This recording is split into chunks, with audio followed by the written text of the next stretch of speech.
नमस्कार दोस्तों, हमारे YouTube चैनल पर एक बार फिर आपका स्वागत है। आज मैं आपके लिए मध्य प्रदेश शिक्षक वर्ग 3 परीक्षा संबंधी एक और इम्पोर्टेंट जानकारी लेकर आया हूं। वर्ग 3 काउंसलिंग को लेकर आप लोग के लगातार कमेंट आ रहे हैं, जैसा कि आप यहां पर देख रहे हैं वर्ग 3 नियुक्ति आदेश संबंधी जानकारी। तो यहां पर आपको नियुक्ति आदेश के टाइम पर कौन कौन से दस्तावेज तैयार रखने हैं, इसके साथ साथ एनओसी आपका कब लगेगा।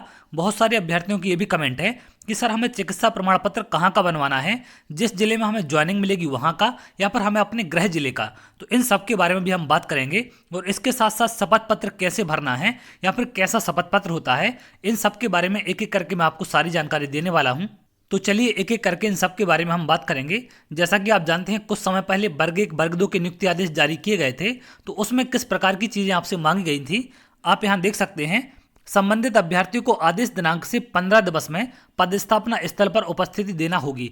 तो जब भी आपका ये आदेश जारी किया जाएगा उसके बाद आपको 15 दिन के अंदर जो भी स्कूल आपको मिलेगा वहां पर जाना पड़ता है। उपस्थिति के समय संबंधित अभ्यर्थियों को निम्नानुसार दस्तावेज प्रस्तुत करने होंगे। समस्त अभ्यर्थी आवश्यक समस्त अभिलेखों की मूल प्रति एवं उसकी 3 स्वप्रमाणित प्रतियों के सेट साथ में लाएंगे। अभिलेखों का सत्यापन मूल दस्तावेज से जिले के सहायक आयुक्त या जिला संयोजक जनजाति कार्य एवं अनुसूचित जाति विकास अथवा उनके द्वारा अधिकृत अधिकारी के समक्ष कराएंगे, जिसकी सूची निम्नानुसार है।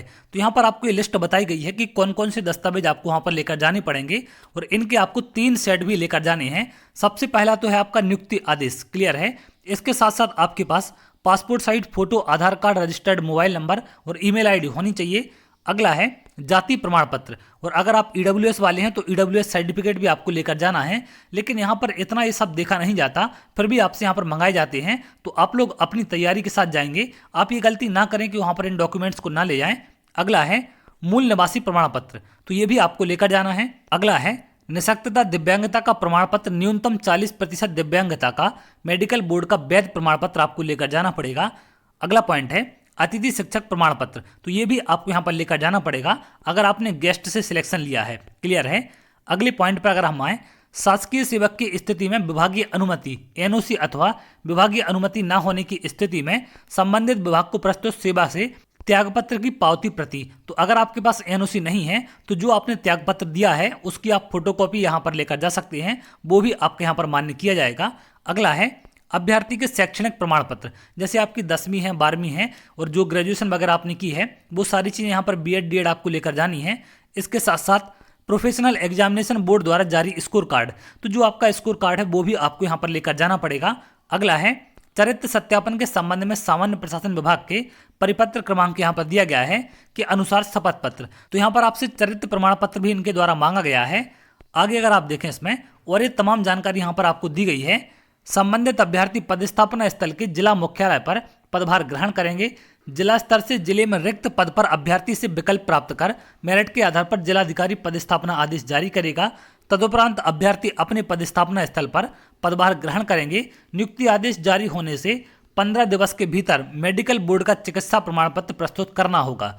तो यहाँ पर ये नहीं बताया गया इसमें कि किस जिले का लगेगा जहाँ पर आपको नियुक्ति मिलेगी या फिर आप जिस जिले से रहने वाले हैं। तो देखिए, मैंने बहुत सारे अभ्यर्थियों से बात की है जिनका चयन वर्ग 2 में हो चुका है और उन्होंने ज्वाइनिंग की है, तो उनमें से अधिकतर अभ्यर्थियों का बताना है कि सर हमने उसी जिले का बनवाया था जहाँ पर हमें ज्वाइनिंग मिली है। तो आप लोग भी प्रयास करेंगे कि जिस भी जिले में आपको ज्वाइनिंग मिले वहाँ का आप सर्टिफिकेट बनवाएं।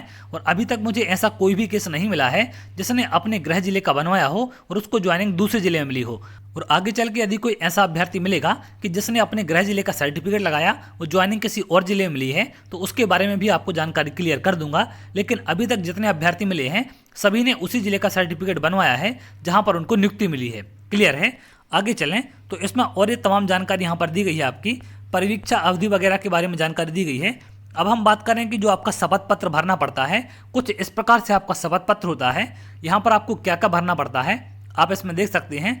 यहाँ पर एक आपको फोटो लगानी पड़ेगी, आपका नाम, आपकी आयु, आपके पिता का नाम, आप कहाँ के रहने वाले हैं, और यहाँ पर आपको भरना पड़ेगा कि आपका किस पद के लिए चयन हुआ है। इसके साथ साथ एक तमाम कंडीशन इसमें दी गई हैं, तो इन सबको आप पढ़ लेंगे।